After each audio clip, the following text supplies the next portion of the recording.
When I started my Building with KC world, my plan was simple. I wanted to build up a world that was enriched with detailed lore. Incredibly large builds like Iris's Keep that would eventually lead into the city where we would find the market square. And if we head northbound from the city, we would come across Black Rock Keep. Now, while we have achieved many things, including the enchanted grotto ahead of us, there are many more unfinished spots. So today, there are many things I want to achieve. Continuing on from where we left off in the last episode with the ingot factory, I want to fill this space right here with another tower that is going to serve as both an aesthetically pleasing build and an Enderman farm. My ideas for this city don't just end with the Enderman tower. You see, there's this bridge construction that I've got an idea for that I would like to place around here on our eastern border. And all of this open space is just a blank canvas for us to paint on. You see, I'm planning a coliseum within this city as well as a huge residential district. But unfortunately, the residential district is completely empty. And that is because of the way I'm going to be doing it. Building with KC is one of the flagship shows of my channel. And because you guys support this series so well, I would like to support you guys back. And I'm doing that by anybody who becomes a channel member is going to get their own house dedicated to them in this series. So whenever anybody watches this series, they'll always know that that house over there is actually yours. Now enough selfless promoting, because I want to do some building and you didn't come here to see me try and get more channel members to join my channel. So I'm going to move on very quickly and we're going to get into the building. So without any further ado, like, subscribe, and let's get into the episode.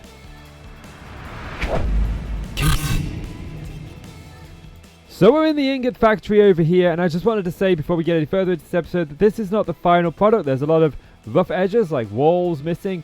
I'm still waiting on a lot of the things to come in through the chest so that I can sort them out properly and get everything organized and moved over to the deep storage unit. It's a kind of work in progress, but it's not going to be left like this. I am going to finish it in the near future. Also, I'm not a big fan of this tower. I think it's just too plain. It doesn't fit aesthetically with the rest of the build. I might change that up later on.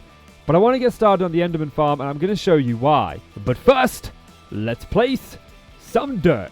Now we've got a little bit of a base to work with. I know exactly the tower that I want to put here. I've been inspired by something that I've seen, and I think it looks awesome.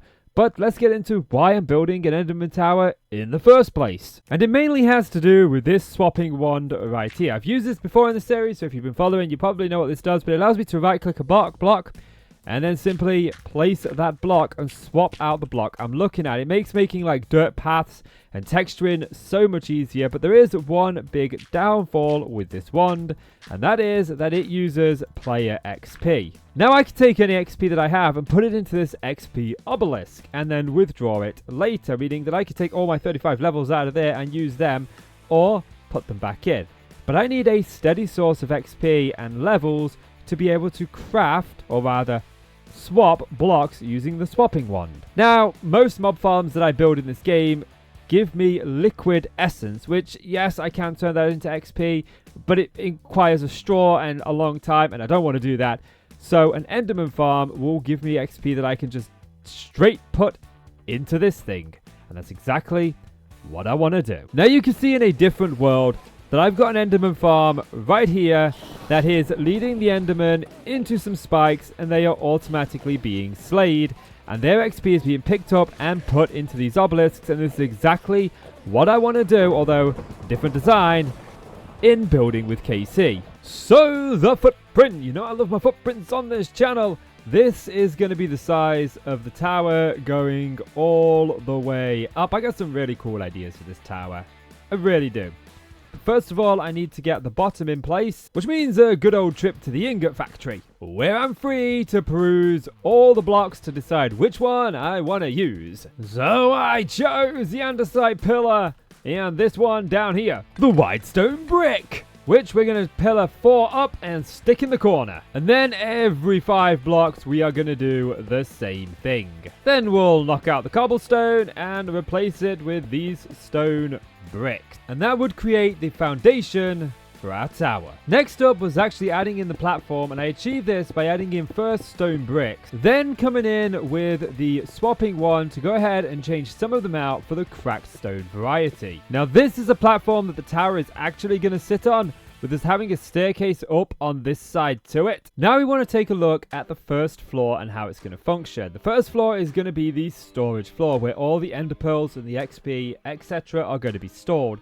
And I want this to be the tallest part of the tower, coming in at maybe 7 blocks high. Now that we've got the initial frame in place, we can start thinking about a backing block. For this, I think I'm going to use limestone. The black and the limestone contrast really well together. Now with that in place, my next goal is to start taking the tower further upwards. And I want to achieve this first by adding in a little decoration like what we've used already in the city. Taking inspiration from the architect who's used the osmium blocks here and the gold blocks over here. After I finished placing in the blocks for the awning, it was time to fill in the background block, which was this case was energized void stone.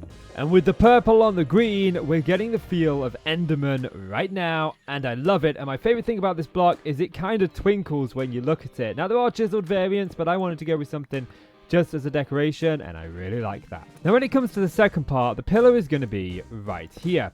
And I dislike the fact that we've got this small gap on the edge here. So I'm going to take this Ender Pearl block. The Ender Pearl block. Oh man, words are difficult. I'm going to run it around like this. Then I'm going to come in with some one-way facing stairs, followed by some other way facing stairs. And with those in place, you can see it creates this really cool purple and green effect, which is kind of what people associate with Enderman. For some reason, the green gets associated with him more than the purple. Down here, the green doesn't stand out, but from all the way back here near Arius' keep, it just peeks over. Now, this next part of the tower is actually going to be where the vast majority of the Endermen are spawning. And I think I want to change up the block palette ever so slightly, going into this soul brick so we get a nice transition from a dark black into a dark brown. So there it is, hiding the market square from us, which is kind of what I wanted. I wish this tower looked a lot better. We will renovate this tower at some point in the future. I really don't like this tower, but this one I'm starting to really love.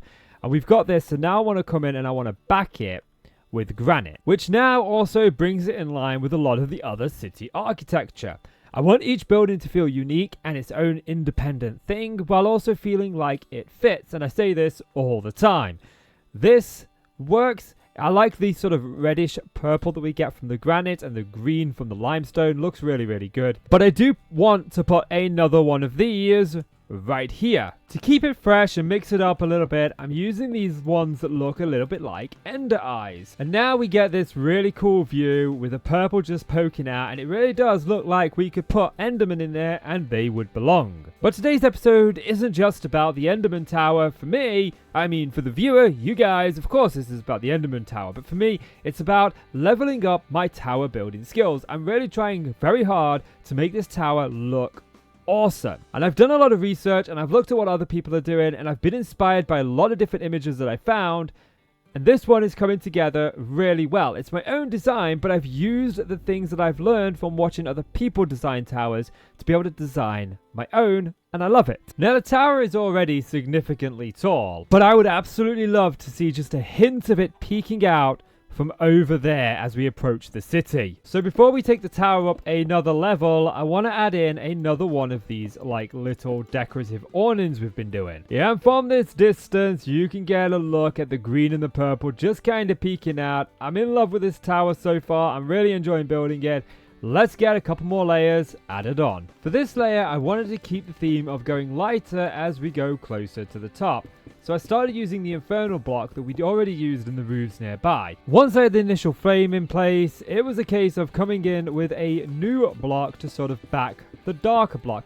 This time I chose the smooth diorite as I felt it would have a good contrast. And dropping back down to the city level, it definitely does give me the feel that I want. Now I definitely wanted to add in another one of those awnings, and because I knew what was coming at the top, I figured I would try something a little bit different here and mix up the two colors. And that gives us this wonderful tower right here. Now it's a case of putting in the top. So for the next bit, I wanted to add a bit of a balcony where the roof would start. For this, I needed to bring out the roof by a few blocks. So I've got the first point of the roof in place, or rather the top of this tower, because this itself is going to be a balcony. Now, I've tried to use this wood. I would like to use this wood in the roof itself. I don't know if that's going to be a final thing or if it's just an idea for now. But you can see it comes out here. We're going to have a balcony here. Another little bit of a tower here. The roof is going to sit on top of this particular tower right here, which in and of itself is just going to be one solid color, which I immediately decided I didn't like. Well, it's a long way down for me. I've never really felt vertigo before, but this does kind of terrify me. But we've got it in place. I think with the green peeking out, it looks a lot better. For the roof, I want to try these black squats. I can't words today. I just cannot words today, no matter how hard I try.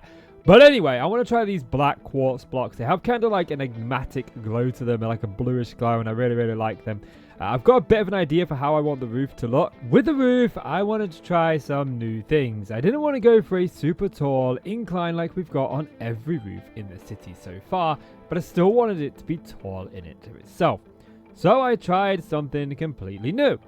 I used walls, I used slabs, and I used stairs. But to make it stand out and seem taller without adding too many tall towers or bits onto it, I went for this like little thing here, and I really, really like it. We've got a bit of purple sort of gluing out there and glowing out over here. And over here from the city entrance, it actually looks really, really cool. I'm super chuffed to bits with this. And heading backwards to the border island, we actually get what I wanted, which is a tower just peeking out in the background of Iris's Keep. I am super chuffed with that. Now moving into the front, this isn't the front door.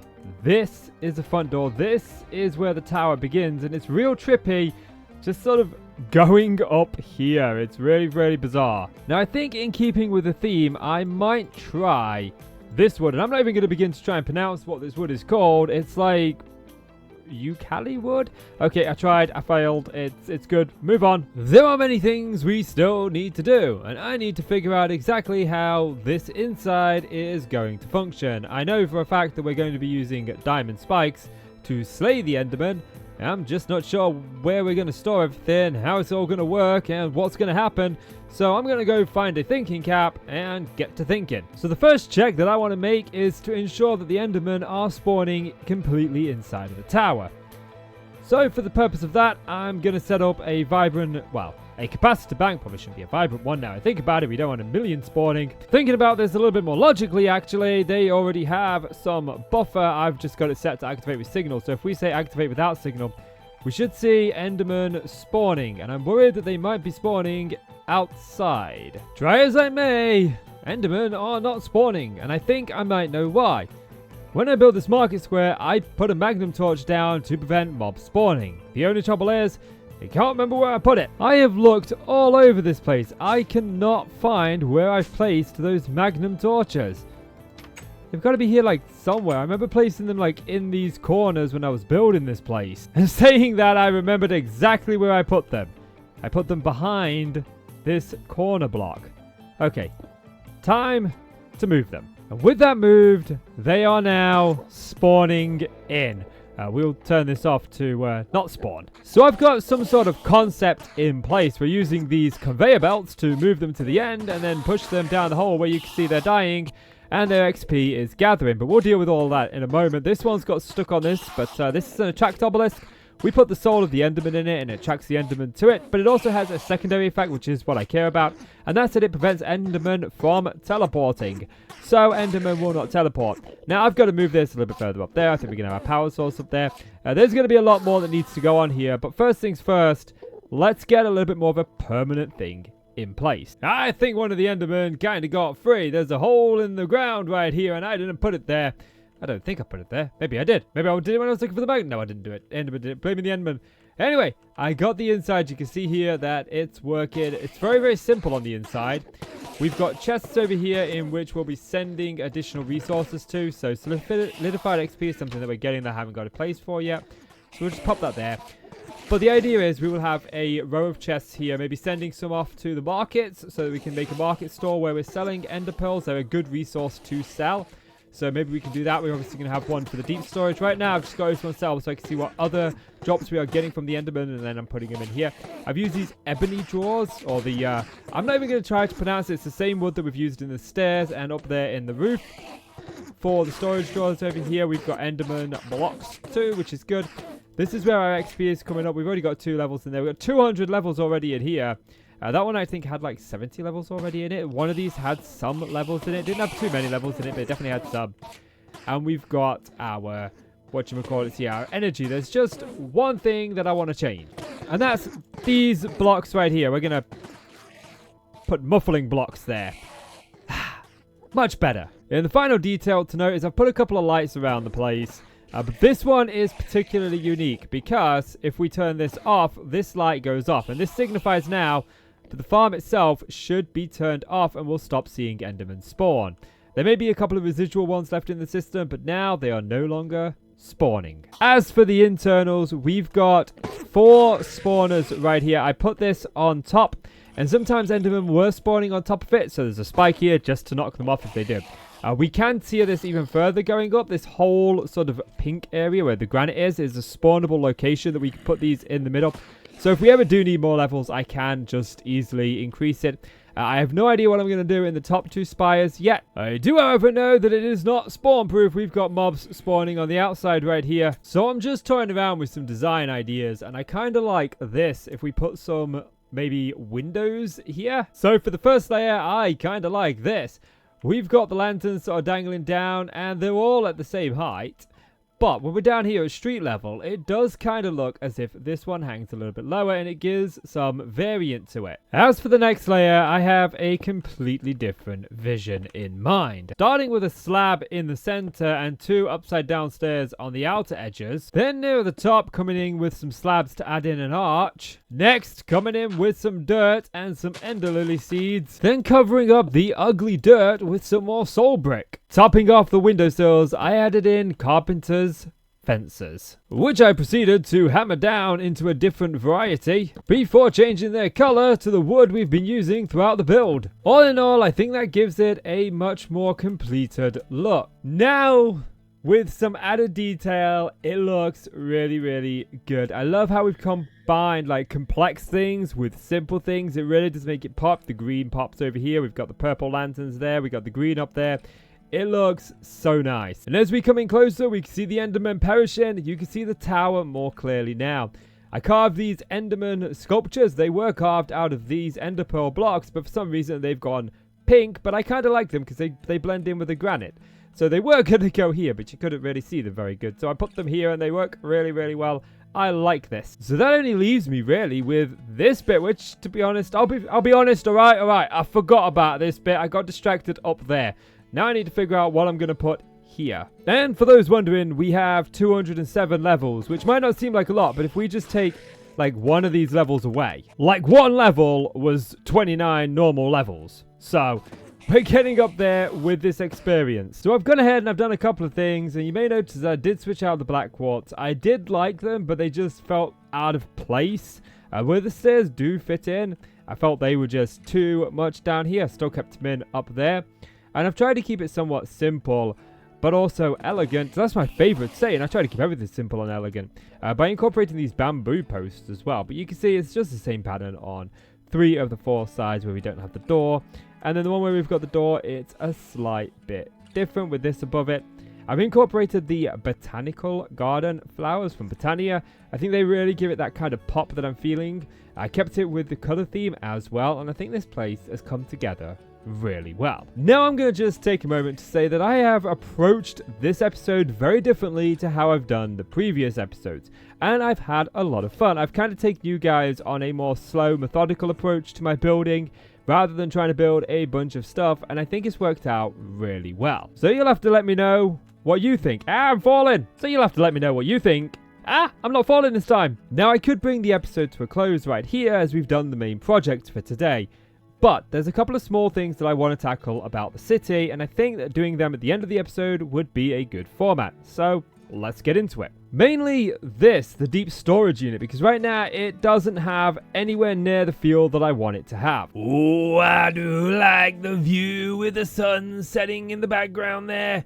Looks so nice. A little bit better. We've got each of the individual storages. I've changed up the way it was going to be designed inside. I kind of want it to feel like a server room, like it's cramped when you walk down this corridor. So it's going to be stocked with these, although I'm going to do bit by bit as the storage sort of expands and we need more and more of it. But all of these are hooked up on their own individual channels. We can access them all from the terminal. It's not there anymore. It's down here, isn't it, of course? So right now we're just storing these 4. Now the next little task is to link this ME system with the deep storage unit. But for that, I need these quantum chambers right here. I think. I've never done this before, so I could be on the wrong track. But we're going to give it a try right here. I need 2 of these, but I also need a singularity, which is this thing that's crafting up here, which requires 256,000 of a single item to be compressed. And I already did this once, but I didn't realize you had to put this 64k ME storage component here, so I ended up just wasting about 250,000 of stone, but that's okay. We've got a considerable amount of stone in here. I've got to head and grab one of the deep storage units, so we've got like 10 million stone. I'm alright with wasting some of that to see if we can make this. But while that does, I did break the farm over here somewhat. So when I was doing the deep storage unit and the ingot factory, I kind of broke the farm right here, which means all of the items have just kind of been gathering right here and not going anywhere, meaning the farm is severely back cut up. So now that we've actually got the deep storage unit figured out, I can start sorting this issue out. So now we've got 1 singularity. I'm actually going to let this keep on going because it doesn't look like it uses this component. But the one that we actually need is this entangled one, which is to drop 1 singularity and 1 ender dust and cause an explosion within range of the items. Okay, so I will admit I'm a little bit apprehensive about doing this, but there's TNT. Well, there's the lighting of the TNT. I hope this works. Let's find out. It did! It did! I think I put 1 in this one, and then maybe 1 in here. Oh, it turns red. Why did you do that? Why did you know work? So I don't think that I can have ME controllers on both sides, which is going to make connecting them very difficult. So I'm not entirely certain what the next plan of action is. If I'm honest with you, this was my plan. Maybe there is some other way of linking 2 ME systems, or maybe I'm doing something wrong. Hopefully, if somebody is watching this video, you can give me some advice. Although for now, it's not that important. I've still got my storage here, and I've got a plan of something I want to do with this storage anyway.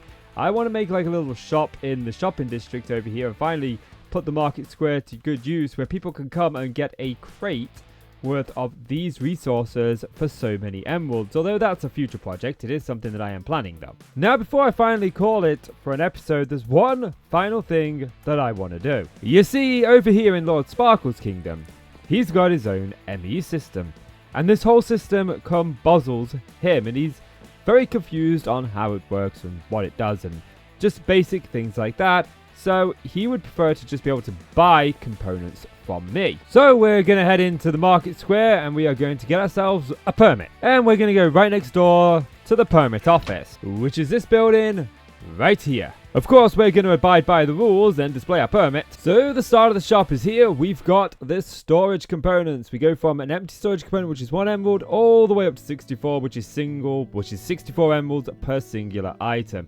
It might be a little bit pricey that, but these things take a while to craft. I've stocked it with about 30 of each. 28 I think is what we've got. Yeah, we've got 28. Oh, we've got 31 of that one.